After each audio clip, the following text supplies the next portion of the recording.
Hello friend, आज हम सीखेंगे इंडक्शन कुकटॉप की सर्किट के बारे में। सर्किट को समझना बहुत ज़रूरी है। ये हमारा चैप्टर 1 रहेगा। आज का जो लेसन है चैप्टर 1। आज इसको समझते हैं। एसी सप्लाई किधर इन होता है और एसी सप्लाई हमारा डायोड में जाके कैसे काम करता है, जीबीटी कैसे काम करता है, इसको आज सीखेंगे आज हम। और इस तरह से हमारा चैप्टर आगे कंटिन्यू रहेगा। तो पहले हम सर्किट को समझते हैं।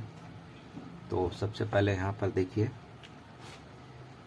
एसी सप्लाई हमारा इन होता है यहाँ से LN यानी लाइन न्यूट्रल। हमारा सप्लाई यहाँ से 220 वोल्ट इन होता है। इस फ्यूज के द्वारा एक फ्यूज लगा रहता है और फ्यूज से होते हुए ये सप्लाई सीधा हमारा ये ब्रिज रेक्टिफायर डायोड के एसी पॉइंट पे आता है। आप यहाँ पर देख रहे होंगे, आपको पता चल रहा होगा, यहाँ पर एसी सप्लाई का पॉइंट है। यहाँ है एक ब्रिज डायोड में 2 एसी सप्लाई का लेग होता है, पॉइंट होता है, जहाँ पर एसी सप्लाई इन होता है 220 वोल्ट हमारा डायरेक्ट। और उसके बाद इधर आपका लेफ्ट हैंड तरफ प्लस वोल्टेज, पॉजिटिव वोल्टेज, और इधर आपका राइट हैंड तरफ नेगेटिव वोल्टेज, यहाँ से सप्लाई मिलती है।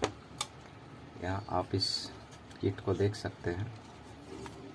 यहाँ देखिए, ये जो एसी सप्लाई वोल्टेज है आपका, ये पॉइंट है आपका एसी सप्लाई वोल्टेज। देखिए यहाँ पर देख सकते हैं, एक यहाँ है और एक यहाँ है। ये 2 एसी सप्लाई 220 वोल्ट यहाँ से इन होती है।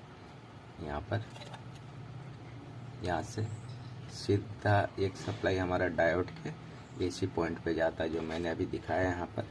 देखिए, ए फ्यूज से होते हुए सीधा हमारा ब्रिज डायोड के एक पॉइंट पे एसी सप्लाई पॉइंट पे जाता है। तो यहाँ तो आपको समझ नहीं आ रही होगी, इसलिए मैंने यहाँ पर दर्शाया है। तो ये जो हमारा एक पॉइंट है, ये सीधा हमारा एसी पॉइंट पे ब्रिज के गया है। और दूसरा जो सप्लाई है वो हमेशा फ्यूज से होते हुए जाएगा। देखिए, फ्यूज का हम इंडिकेशन दिया हुआ है।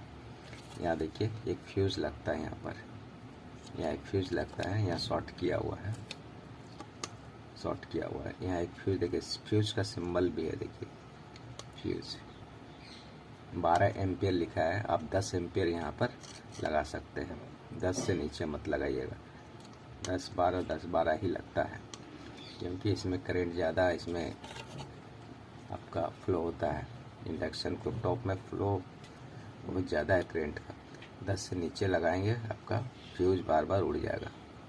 तो यहाँ से अगर एसी सप्लाई देते हैं तो ये सप्लाई ऐसे होते हुए, ये जो आप देख रहे हैं, यहाँ से होते हुए फिर डायोड के दूसरे एसी पॉइंट पे चला जाता है। जैसे यहाँ पर दिखाया है, एक सप्लाई आपका यहाँ तक आया और दूसरा जो सप्लाई है न्यूट्रल, ये भी एसी पॉइंट पे डायोड के आया। तो 2 हमारा पॉइंट मिल गया एसी का, यहाँ पर सप्लाई आ गया। उसके बाद जो नेगेटिव सप्लाई हमको मिलता है, एक पॉजिटिव इधर नेगेटिव डायोड के। तो ये पॉजिटिव हमारा, ये जो हमारा पॉजिटिव है सीधा हमारे इंडक्टर कॉइल पे आता है। इसको एकदम याद रखना है। ये सप्लाई जो है इंडक्टर कॉइल पे आता है। यहाँ पर एक इंडक्टर कॉइल लगा रहता है, आपको मैं दिखा रहा हूँ इंडक्टर कॉइल।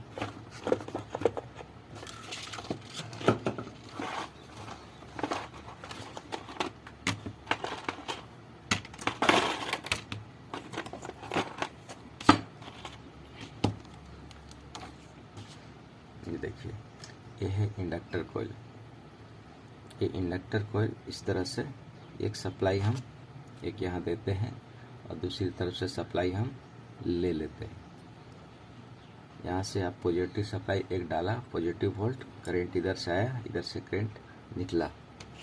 तो यहाँ से पॉजिटिव सप्लाई जो आ रहा है, ये पॉजिटिव सप्लाई हम यहाँ से लिया इंडक्टर में और दूसरे पॉइंट से सिरे से मैंने ले लिया।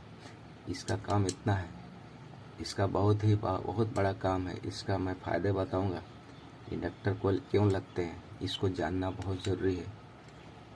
लगता है छोटा सा कि कॉइल लपेटा हुआ है, लेकिन इसका बहुत बड़े काम है। इस इंडक्टर का। इसका फ़ायदा मैं स्पेशल एक चैप्टर लूँगा। तो इस इंडक्टर कॉइल से होते हुए आपका यहाँ पर हीटिंग कॉइल पे आता है। मैंने हीटिंग कॉइल बनाया नहीं है, एक हीटिंग कॉइल होता है, सॉरी।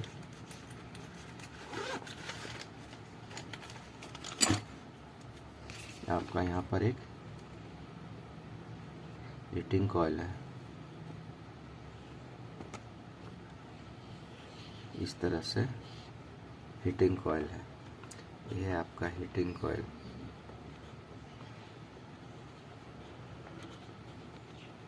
हीटिंग कॉइल, ये हीटिंग कॉइल पे आता है। तो यहाँ से जो सप्लाई इंडक्टर से निकलती है सीधा हीटिंग कॉइल पे जाता है। हीटिंग कॉइल से फिर यहाँ से फिर कलेक्टर में जाता है।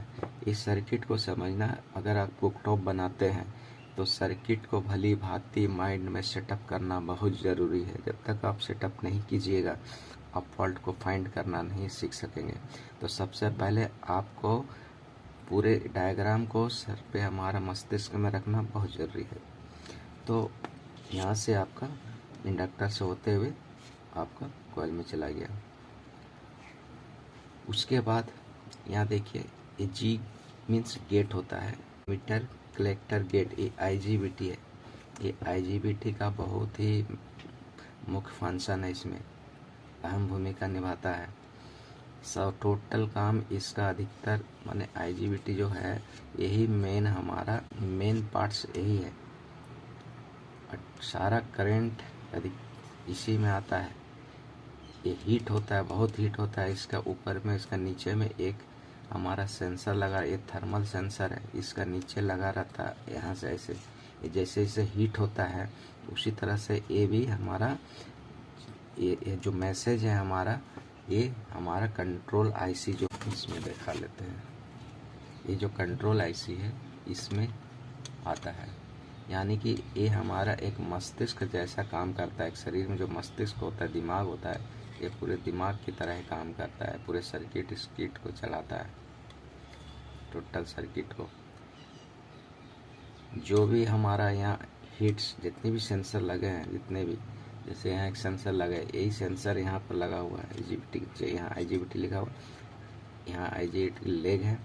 ये जब बॉडी का साथ टचअप रहता है तो यहाँ इस तरह से इसका अंदर नीचे रहता है। IGBT के नीचे सेंसर रहता है थर्मल। जैसे जैसे हीट होता है उस तरह से सेंस करता है, और सेंस करके हमारा इस IC को बताता है कि ये IGBT इतना गर्म हो रहा है। और एक सेंसर आपका कुकटॉप, वो जो कॉइल होता है, कॉइल का बीच में सेंटर में लगा रहता है। यहाँ पर यहाँ एक सेंसर लगा रहता है। तो ये यहाँ पर कलेक्टर में, इस हीटिंग कॉइल से कलेक्टर में जाता है। कलेक्टर में आपका वोल्टेज जो है यहाँ से आपका 250 वोल्ट अगर हम निकल रहा है, पॉजिटिव वोल्ट यहाँ से इंडक्ट, और ये 5 माइक्रोफैराड और 0.3, ये दोनों कैपेसिटर का चलते हमारा IGBT बार बार ख़राब होता है। ये जो 5 माइक्रोफैराड 400 वोल्ट का जो कैपेसिटर लगा हुआ है, ये हमारा इस प्लस वोल्टेज, हमारा जो 250 वोल्ट 240 वोल्ट जो सप्लाई हम DC निकल रहा है हमारा ब्रिज डायोड से, उसको ये फिल्टर करता है। और ये करीबन 100 वोल्ट और इसमें ऐड कर लीजिए, करीबन 300 के आसपास वोल्टेज ये DC सप्लाई इसमें रहता है। तो अगर 300 के आसपास वोल्टेज मिल रही है तो आप 5 माइक्रोफैराड 400 वोल्ट का जो कैपेसिटर है वो आप समझिए कि अच्छा है, सही है। तो उसके बाद नेगेटिव सप्लाई वोल्टेज जो निकल रही है, यहाँ से एक मोटे से तार कैसा दिखेगा आपको, यहाँ पर देखिए, यहाँ पर ये ब्रिज डायोड के नीचे में आप देख रहे हैं, ये कोई शॉर्टिंग नहीं है, ये एक संट है। इस संट का काम करता है। यहाँ पर देखिए संट है, नेगेटिव संट हमेशा नेगेटिव का साथ जुड़ा रहता है। संट का फायदे हम बताएंगे, इसके बारे में बताएंगे। तो संट के द्वारा इस नेगेटिव को शॉर्ट किया हुआ है। IGBT को शंट के बाद, यानी इस शंट के बाद ही सारा इस किट में सप्लाई, हमारा नेगेटिव सप्लाई गया हुआ है शंट के बाद। लेकिन सिर्फ शंट के पहले हमारा जो ब्रिज डायोड है उसके नेगेटिव जो है ये सीधा सिर्फ हमारा एक इसमें प्रीसेट में गया हुआ है। ये जो प्रीसेट है, ये प्रीसेट में सिर्फ शंट के पहले आया हुआ है। ये प्रीसेट जो है हमारा आप देख रहे हैं, प्रीसेट का ये बहुत बड़ा महत्व है। यहाँ प्रीसेट हमारा सीधा चला गया 20 नंबर, ये जो 20 नंबर इसका IC के पॉइंट में प्रीसेट का दूसरा पॉइंट गया, और एक पॉइंट हमारा नेगेटिव, ब्रिज के नेगेटिव पे डायरेक्ट गया हुआ है। इसको अगर मूव करेंगे तो नेगेटिव सप्लाई जो है यहाँ से डायरेक्ट बढ़ती जाएगी या कम होती जाएगी। IC को हम नेगेटिव सप्लाई का वेरिएशन देते हैं।